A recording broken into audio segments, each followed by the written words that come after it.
বেকার যুবকদের জন্য কি তাদের চাকরির ব্যবস্থা করা যাইতো না? এটা কি খুব কঠিন কাজ? আমি মনে করি না।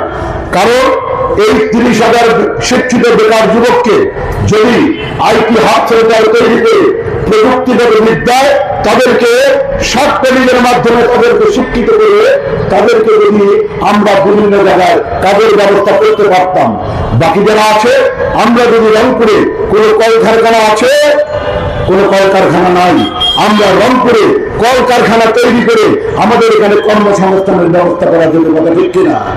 বন্ধুরা আমার, আপনি চিন্তা করে দেখেন যে আজকে আমাদের রংপুরের মেয়েরা অভাবের কারণে ঢাকায় গিয়ে গার্মেন্ট শিল্পে তারা গিয়ে ওখানে চাকরি করে, কথা ঠিক না? নির্যাতিত হয়। এই নির্যাতিত নারীরা আমাদের রংপুরের মা বোনদের পাশে দাঁড়ানো আমাদের কর্তব্য না ভাই? ভাই, একটা গার্মেন্টস করতে কয় টাকা লাগে ভাই? এটা কয় টাকা আনতে হয়? আপনারা তো লক্ষ লক্ষ হাজার কোটি টাকা চুরি করেছেন, আপনারা ছেলে মেয়ে বিদেশে থাকে, আপনি নিজে একবারে ভোট নিয়ে চলে যান আর 5 বছর রংপুরের এই মানুষগুলার সুখ দুঃখের কথা চিন্তা করেন না। আমি আপনাদের ধাপের ছেলে, আপনাদেরকে কথা দিচ্ছি যে যতই বলে তাই হ্যাঁ প্ল্যান, কিন্তু মনে রাখবেন আল্লাহ কোরআনে বলেছেন আল্লাহ বলেন তোমরা যতই প্ল্যান করো আমি আল্লাহর কথা রয়েছে সুষ্ঠু পরিকল্পনা, কথা ঠিক কিনা? আল্লাহ পাক যে পরিকল্পনার কথা কোরআনে দিয়েছেন, যে বাইতুল মালের ঘোষণা দিয়েছেন, একদিকে সরকারি বরাদ্দ, একটি টাকা চুরি করার ক্ষমতা কারো থাকবে না ইনশাআল্লাহ, কথা ঠিক কিনা? আপনাদের বরাদ্দ ইনশাআল্লাহ প্রতিটি টাকা আপনাদের এই সমস্যাগুলো দূর করে আমি দায়ী করবো ইনশাআল্লাহ। আমাদের দূরবর্তী ওয়ার্ডগুলো দেখেন, রাত্রি 2টার সময় যদি একটি মায়ের প্রসব বেদনা ওঠে, সেই রঘুবাজার 33 নম্বর ওয়ার্ড, আমি সেখানে গিয়েছিলাম, আমার বুকের মধ্যে কষ্ট লেগেছে ভাইরে। সেখানে রাস্তাঘাটের যে অবস্থা, রাত্রি 2টার সময় যদি প্রসব বেদনা ওঠে, ওই মাকে যদি ভ্যানে করে রংপুর মেডিকেল কলেজে আনতে আনতে রাস্তায় দুর্ঘটনা হয়ে যাওয়ার সম্ভাবনা বেশি, কথা ঠিক কিনা? আমরা কি পারতাম না এই দূরবর্তী ওয়ার্ডগুলো সহ প্রতিটি ওয়ার্ডে আমরা অন্তত 30 শয্যা বিশিষ্ট যদি মাতৃসেবা ক্লিনিক বা স্বাস্থ্য সেবা ক্লিনিক আমরা যদি চালু করতে পারতাম, আজকে তাদের দুঃখ দুর্দশা থাকতো না, কথা ঠিক কিনা?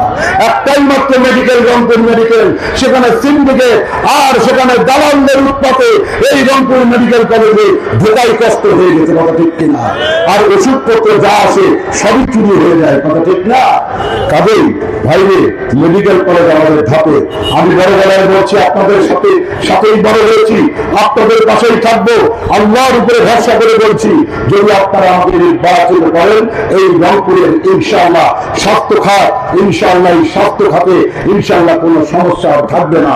ফান্ড কোনো সমস্যা না, ফান্ড আনার জন্য বিদেশে অনেক সংস্থা থেকে ফান্ড আনা যায়, আর একান্তে যদি ফান্ডের সমস্যা হয়, বাইতুল মাল গঠন করে রংপুরে অনেক বড় বড় ধনীরা আছেন, তাদের সাথে বসে আমার এই দুঃখিনী মাদের জন্য, বৃদ্ধ বাবাদের জন্য, যারা অন্য বস্ত্র শিক্ষা চিকিৎসার জন্য কষ্ট করছেন, তাদের জন্য ইনশাআল্লাহ তাদের উপকারের জন্য বাইতুল মাল থেকে সহযোগিতা এবং ক্ষুদ্র ঋণ তাদেরকে প্রদান করা হবে ইনশাআল্লাহ। বন্ধুরা আমার, পরিশেষে নামাজের সময় হয়ে গেছে, একটি কথার জবাব না দিলে আমি পাচ্ছি না। অনেকেই আমাদেরকে দোষারোপ করেন, এত মিথ্যা বলছে ভাই। মানুষ মুসলমান কি করে মিথ্যা বলে আমার বিশ্বাস হয় না। রাসূলুল্লাহ সাল্লাল্লাহু আলাইহি ওয়াসাল্লাম হেলান দিয়ে বসা ছিলেন, কিছু মানুষ করতে বললেন ইয়া রাসূলুল্লাহ মুসলমান কি কখনো চুরি করতে পারে? আল্লাহর রাসূল বললেন অভাবের কারণে কখনো কখনো চুরি করেই ফেলতে পারে। জিজ্ঞেস করলেন ইয়া রাসূলুল্লাহ মুসলমান কি কখনো জিনা করতে পারে? আল্লাহর রাসূল বললেন যুবকরা তাদের যৌবনের তাড়না সহ্য করতে না পেরে ভুলবশত জিনা করে ফেলতে পারে। যখন জিজ্ঞেস করলেন ইয়া রাসূলুল্লাহ মুসলমান কি কখনো মিথ্যা বলতে পারে?